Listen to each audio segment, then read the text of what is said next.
Bom, pessoal, tudo bem com vocês? O professor espera que sim. Espera que vocês estejam conseguindo contornar toda essa situação. Que tirem certo proveito disso. Vamos dar prosseguimento aí às atividades que o professor encaminhou na semana passada. Naquele momento, como a apresentação do material, o professor sugeriu que vocês lessem e tentassem já naquele momento responder. O professor já sabe que alguns alunos já fizeram isso. Nessa aula de hoje, nesse vídeo de hoje, o professor vai concluir aquilo e aí sim o professor vai solicitar a entrega. O professor sabe que deu muita oportunidade ali, deu muita chance, direcionou o número de página, deu um quadro com as respostas, deu uma cruzadinha para vocês terem noção do encaixe das perguntas, das respostas para as perguntas. Então, hoje, na verdade, é mais para concluir e para explicar algumas questões que vocês teriam um pouco mais de dificuldade de encontrar no livro. Vamos lá? Acompanhe aqui com o professor, conto com vocês. Bom, o nosso tema é os aspectos físicos, demográficos, questões étnicas da Europa. Esse material, o professor já disponibilizou na semana passada, certo? Com uma forma de apresentação do material, orientação para leitura, para que vocês já pudessem começar a fazer as atividades. E nessa segunda aula, vocês vão ter a conclusão da explicação que o professor iniciou lá naquela aula e entrega. Portanto, vocês devem entregar essas atividades ou no dia de hoje, 27, ou no decorrer dessa semana. Beleza? Então, é isso que vocês podem fazer. Vocês podem entregar para mim, podem mandar uma foto no privado via WhatsApp ou mandá-la na plataforma no Classroom. Como vocês acharem melhor, tá certo, povo? Mas vamos lá. Para lembrar, pessoal, você deve entregar essas atividades hoje. Contem comigo se tiverem qualquer dificuldade, qualquer dúvida. Bom, algumas questões que o professor falou lá na outra aula, lá naquele dia 20, elas estavam enumeradas com a página, certo? E algumas tinham uma certa dificuldade. É nessas questões que o professor vai se pautar hoje. Por exemplo, a número 5. Separação da Tchecoslováquia em 93 deu origem a dois novos países. A República Tcheca, que nós temos aqui, ó, isso aqui tudo era a Tchecoslováquia, até 93. Até aconteceu um nome para essa separação, separação de veludo. Certo? Essa separação de veludo foi porque não houve um grande confronto, foi mais um acordo entre os países. Separação de veludo, e ela vai terminar porque a República Tcheca ela era mais industrializada, a Eslováquia era mais agrária, mais ligada ao setor agrário, agrícola. E por causa disso os dois países resolveram se separar, por conta da economia, portanto. O fator preponderante para essa separação foi a economia. Certo? Então, República Tcheca e Eslováquia, o nome dessa separação é separação de veludo, certo? E basicamente relacionado à preponderância da economia. A economia foi fator fundamental para que houvesse essa separação. A número 8, nome do túnel que liga a França à Inglaterra, pelo Canal da Mancha, certo? Esse túnel é chamado de Eurotúnel, ele liga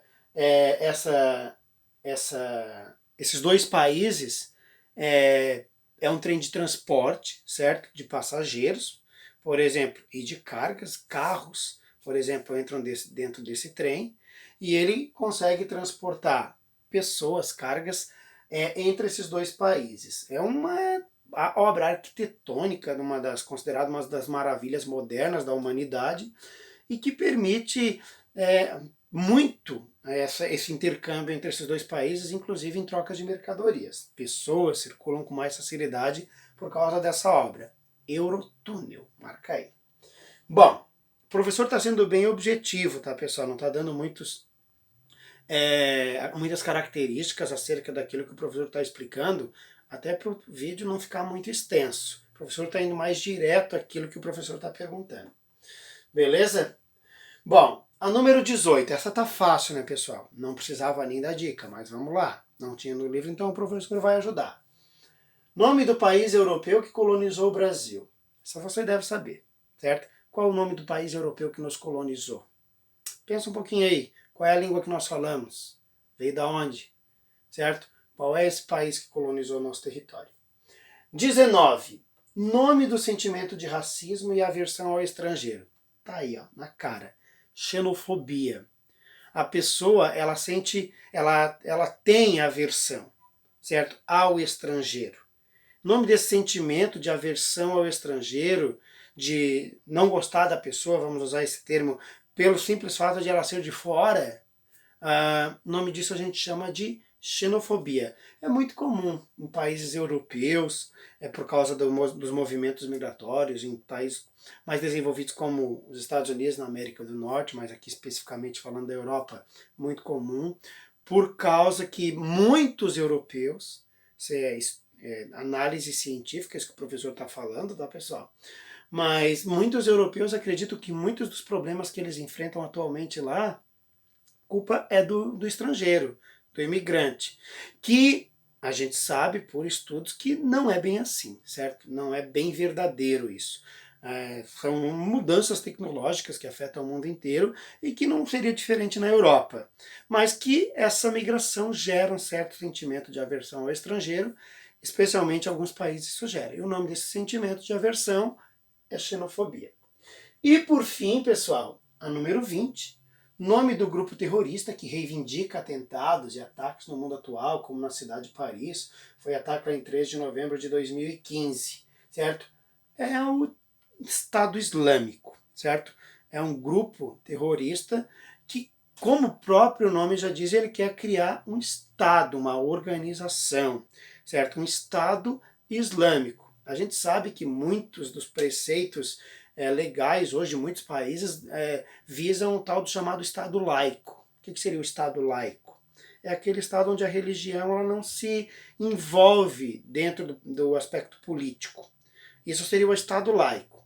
O Estado Islâmico, que é o nome desse grupo terrorista, ele promove atos terroristas de modo a desestabilizar os governos, certo? Com a intenção de se apropriar desses governos. Beleza, pessoal? Então, assim, ó, é um grupo, dentre tantos outros, né, mas que está sendo muito falado aí na atualidade. Nós temos outros exemplos, aí o Boko Haram na África, nós temos a organização Al-Qaeda ainda existente, mas com menos influência no mundo atual, era mais conhecida e reivindicava mais atentados no passado. Nós temos grupos menores de rebeldes que tentam desestabilizar o governo na Europa, mas são, como eu já disse, grupos menores. Esse aqui ele tem uma abrangência internacional, certo? Ele tem, não sei se a palavra destaque não é a mais adequada aqui, mas ele tem uma visibilidade, vamos dizer assim, é o que reivindica os atentados que vem acontecendo aí nos últimos anos, de autoria, pelo menos, de reivindicação do Estado Islâmico. Beleza, pessoal? Essas, só para concluir, todas as respostas para essas perguntas estão aqui, ó, estão nesse quadrinho, certo? Que o professor já disponibilizou lá na outra aula para facilitar o teu dia a dia. Um abração. Como vocês sabem, vocês podem contar comigo. Eu espero contar com vocês também. Espero o teu retorno. Tenha uma ótima semana. E qualquer dúvida, estou aqui do outro lado, mas não se atenha. Qualquer dúvida, chama o professor. Um abraço.